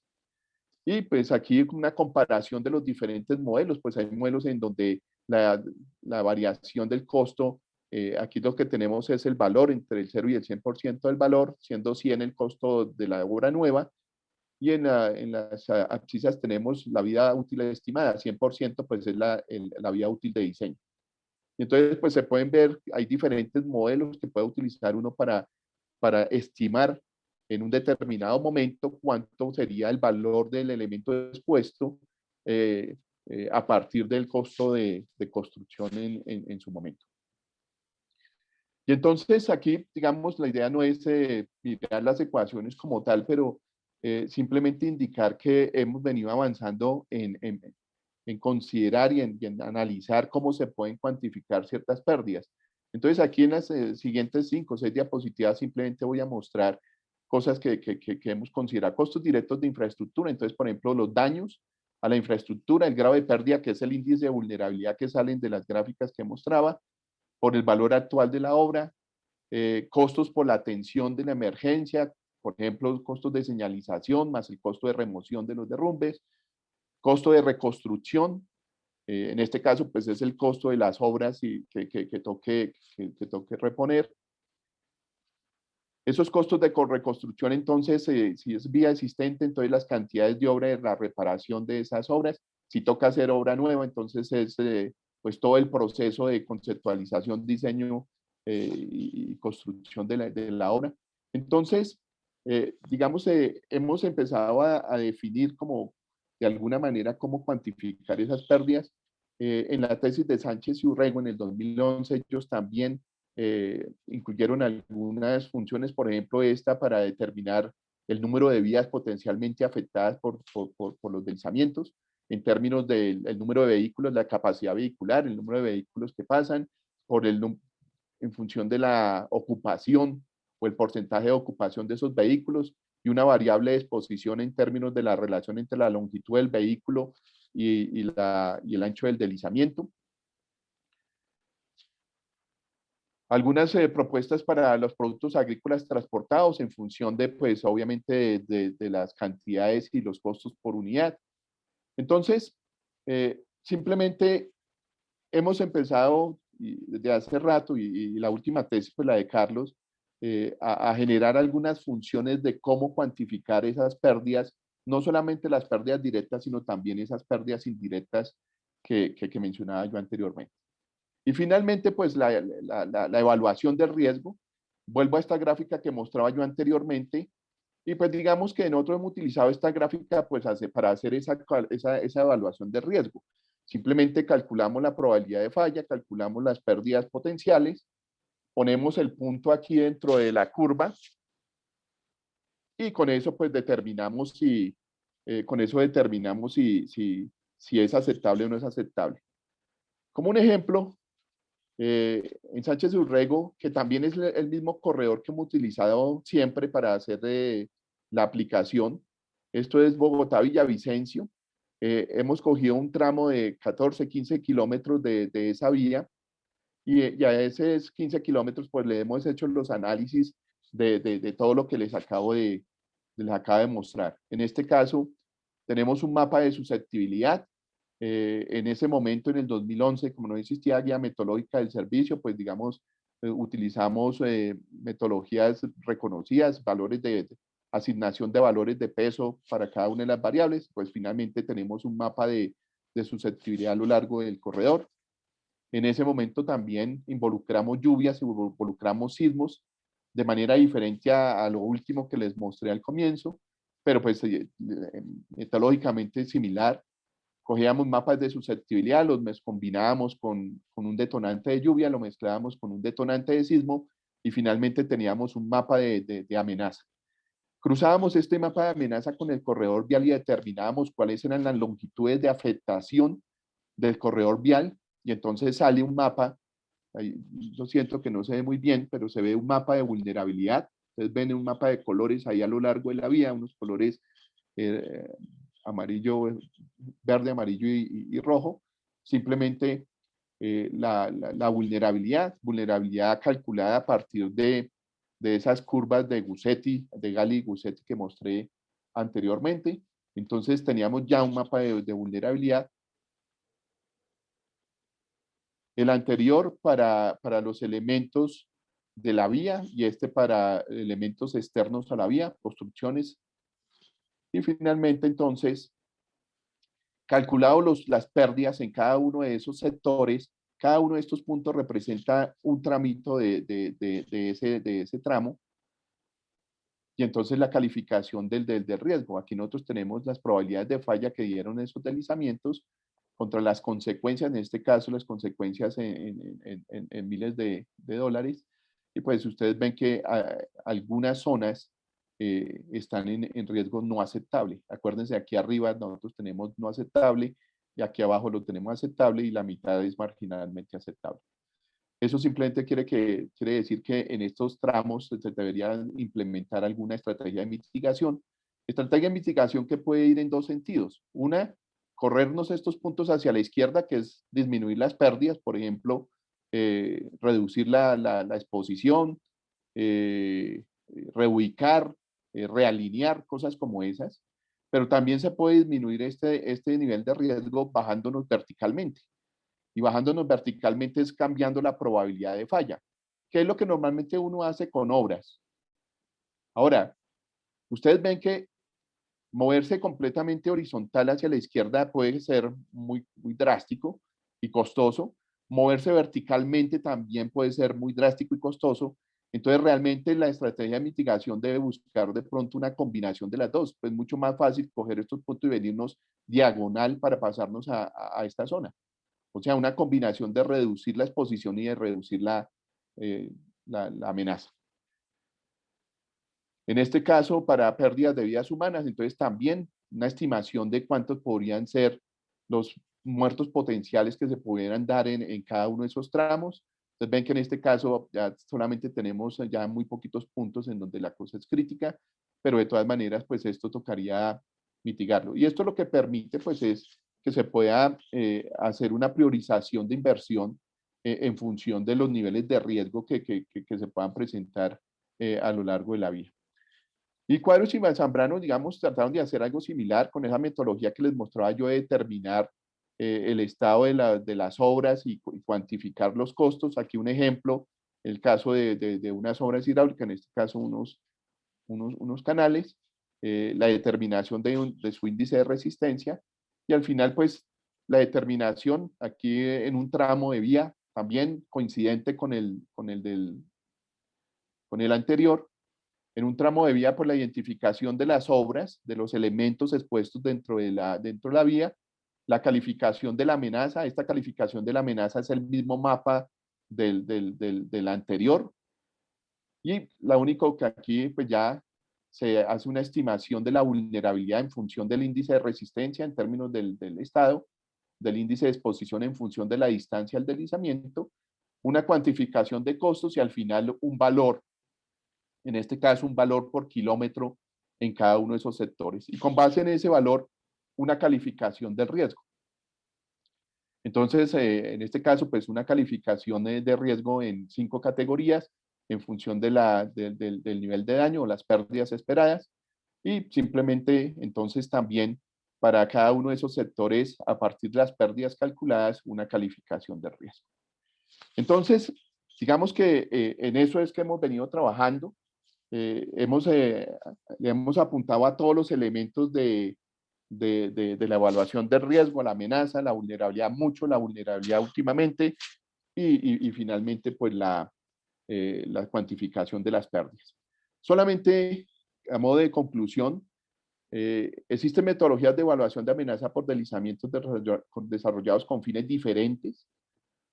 Por ejemplo, a nivel regional, la que yo les mostraba, pues eso fue desarrollado para zonificaciones de cuencas, pero que son aplicables para evaluar la amenaza en los corredores viales. Entonces, realmente todos esos modelos pueden ser implementados y utilizados para hacer una zonificación,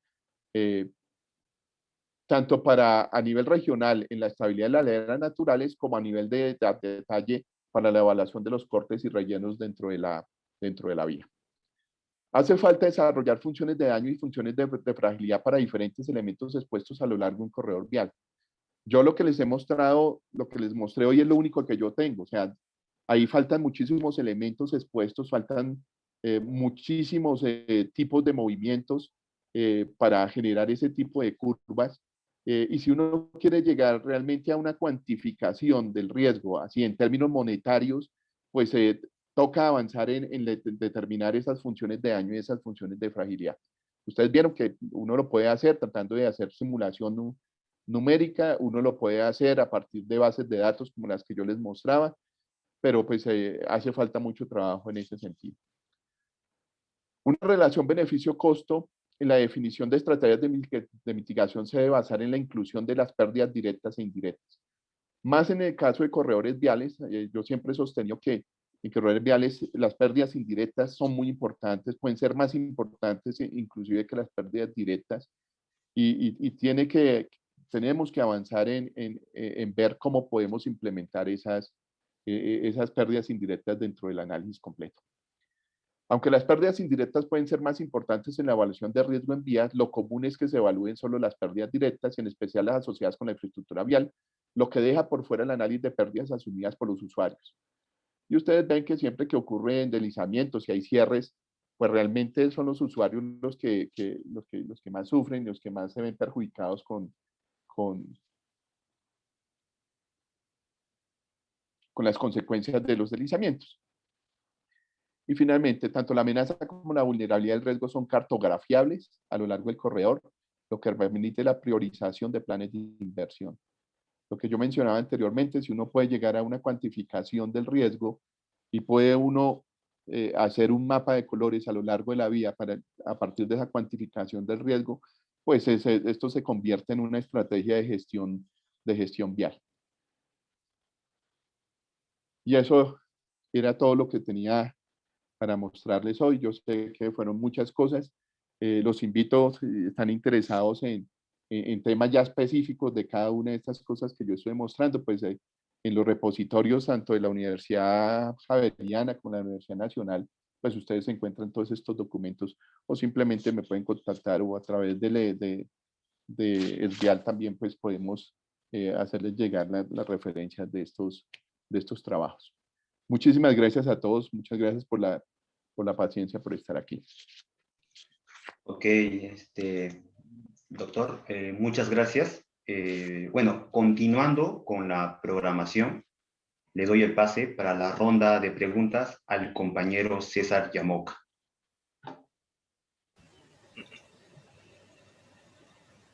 Muchas gracias, Alex, y también a todo Esvial San Marcos por traernos esta corta conferencia.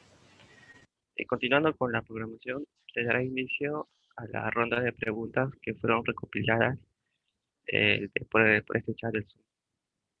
Nuestra primera pregunta es de Luis Paredes, que nos dice, obtenido el mapa de amenazas, ¿se procede luego con el cálculo del índice de vulnerabilidad?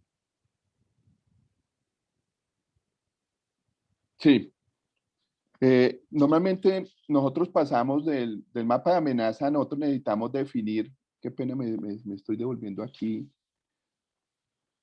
rápidamente.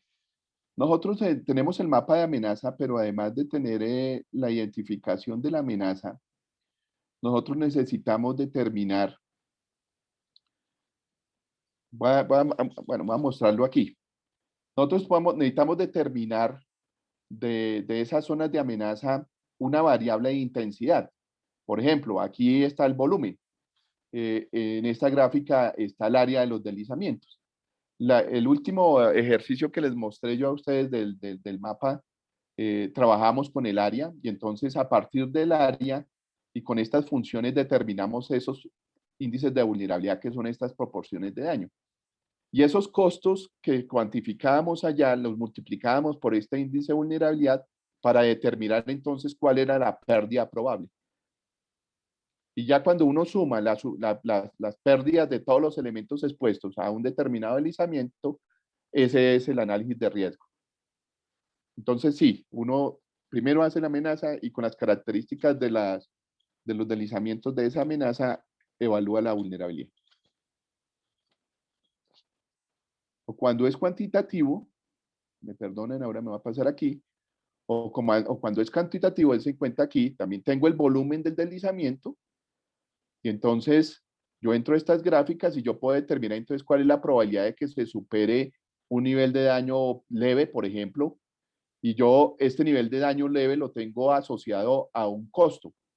Daño leve es un costo de tanto, entonces yo con esto ya tengo cuantificado cuánto es la pérdida probable para este volumen de deslizamiento. Es la forma como se trabaja. Ya de muchas gracias, doctor Carlos, por la respuesta. Nuestra siguiente pregunta es de parte de Wilmer Martínez, que nos menciona, en la función de fragilidad en la parte superior e inferior de los taludes, considerando también los drenajes, ¿los valores serán distintos o iguales? Repítame, no la entiendo muy bien. En la función de fragilidad, ¿Qué son en, estas? ya, en la parte superior e inferior de los taludes y considerando también los drenajes, nos preguntan si los valores serán distintos o iguales. Yo, yo pienso que son diferentes. O sea, yo puedo tener, a ver si entendí bien, si yo tengo un drenaje en la parte inferior y yo tengo un drenaje, por ejemplo, una cuneta de coronación en la parte superior, las solicitaciones son diferentes. En el talud inferior seguramente yo lo que voy a tener, a menos de que yo tenga, estoy hablando del movimiento de un talud de corte. Si yo tengo el movimiento de un talud de corte, los drenajes o las obras de drenaje en el talud, en la parte inferior, pues lo que le va a ocurrir es que se van a tapar, ¿no? Lo que va a haber es una obstrucción de la estructura. Pero si yo tengo una cuneta en la parte superior y tengo un desplazamiento, seguramente allá lo que va a haber es que se me va a romper. Entonces, los tipos de daño que sufren en los dos elementos expuestos, así sea la misma cuneta, pero una arriba y la otra abajo, sí son muy diferentes. Y seguramente eh, la variable con que yo asocie el nivel de daño es diferente. Por ejemplo, en la cuneta inferior, seguramente lo que me importa es el volumen, pero en la cuneta superior seguramente lo que me importa es el desplazamiento. Entonces, sí son diferentes las funciones de vulnerabilidad de esos dos elementos.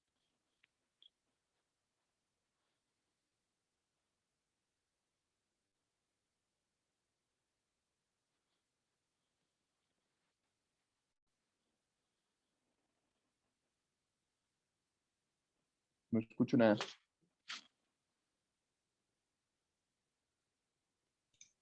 Tu micrófono, César. Sí, disculpe. Muchas gracias, doctor, por su respuesta. Nuestra siguiente pregunta es de parte de Valentín Valerio, que nos pregunta, si consideramos que la lluvia y sismos, entre otros, son factores importantes para un deslizamiento, ¿de cada cuánto tiempo será necesario hacer una actualización de los mapas de riesgo? Muy buena pregunta porque normalmente los mapas de amenaza son estáticos. Y lo que yo mencionaba aquí en esta parte era, era eso. Yo pienso, o sea, en términos de amenaza sísmica, por lo menos hablo de la experiencia colombiana, nosotros hacemos revisión de la norma sismorresistente cada 10 años. Entonces, por ejemplo, con la revisión de la norma sismorresistente se hace revisión de la amenaza sísmica del país.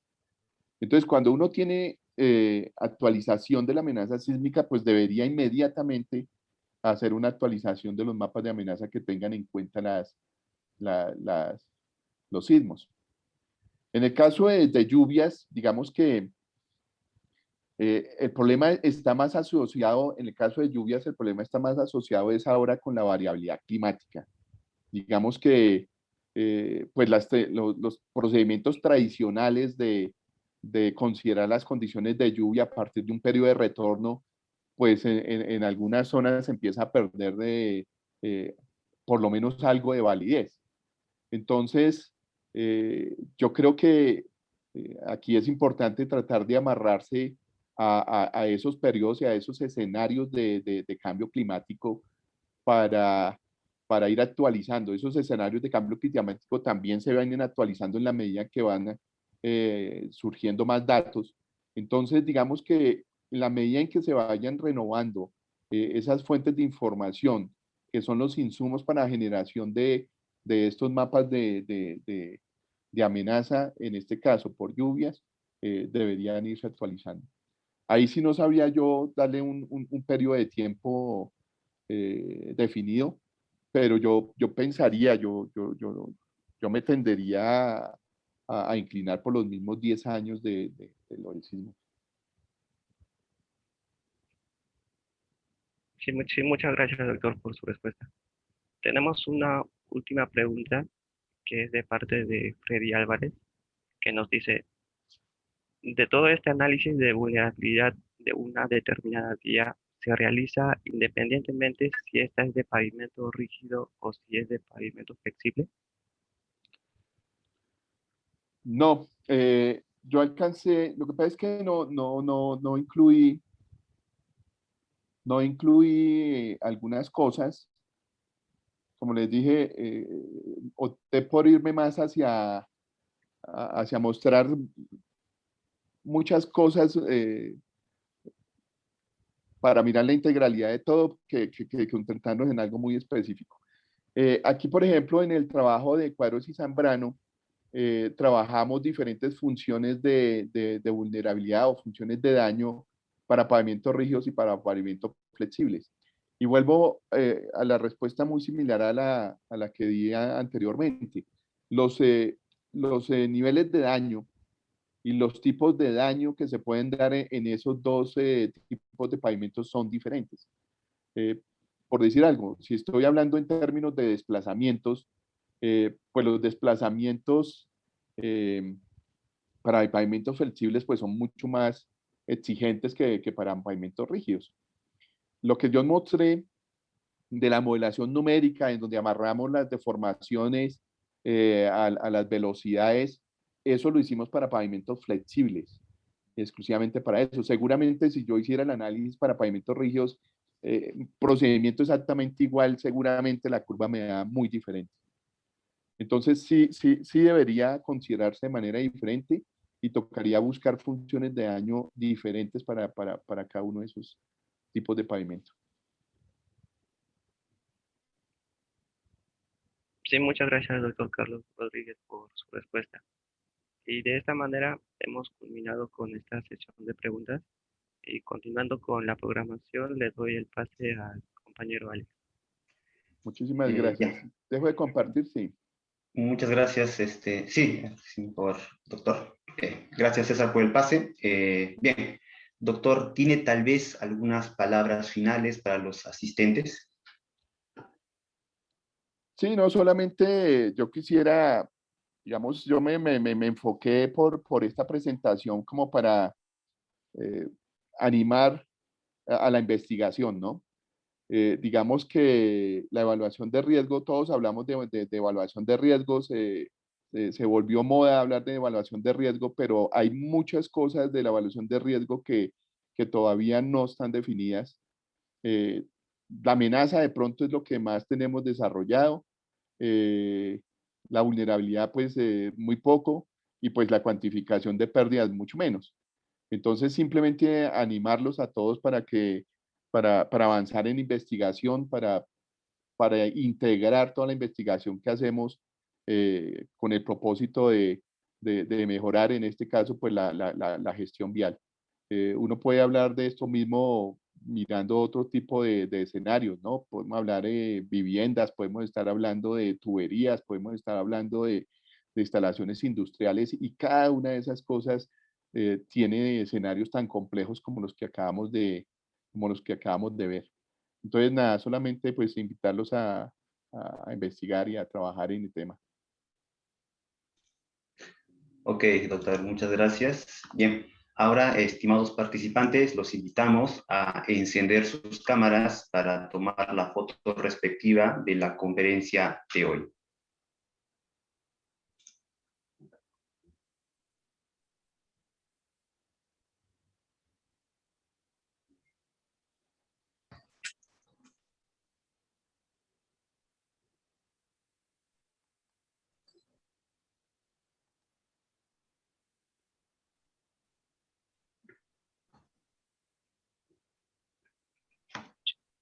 Ok, a ver, esperamos unos minutos, unos segundos más. Ya varios están activando sus cámaras.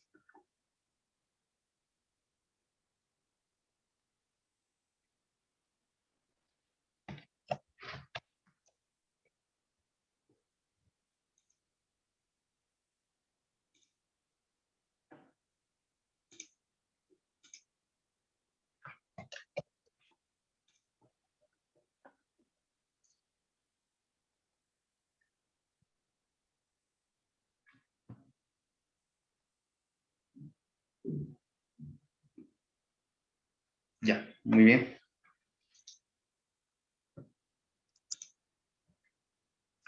Bien, le agradecemos al doctor Carlos Rodríguez por esta gran ponencia, a la familia Esvial por su gran trabajo y a todos los presentes. No olviden seguirnos en nuestras redes sociales, tanto en Facebook, LinkedIn, Instagram y YouTube. Y los invitamos a la siguiente ponencia que continuará hoy a las 5:30 hora peruana, que estará a cargo del doctor ingeniero Wilfredo Gutiérrez, cuyo tema será factores exógenos en la evaluación de rentabilidad de proyectos de inversión para gestión de carreteras. Y también hacerles recordar que el día de hoy, al finalizar la segunda ponencia, se sortearán 4 semibecas para el curso de Civil 3D, la cual está a cargo de la empresa ESIC. Bueno, me despido y muchas gracias a todos los asistentes por acompañarnos el día de hoy. Muchas Muchas gracias gracias a también a todos. usted, doctor. Muchas gracias. Que estén muy bien. Hasta luego. Hasta una nueva oportunidad.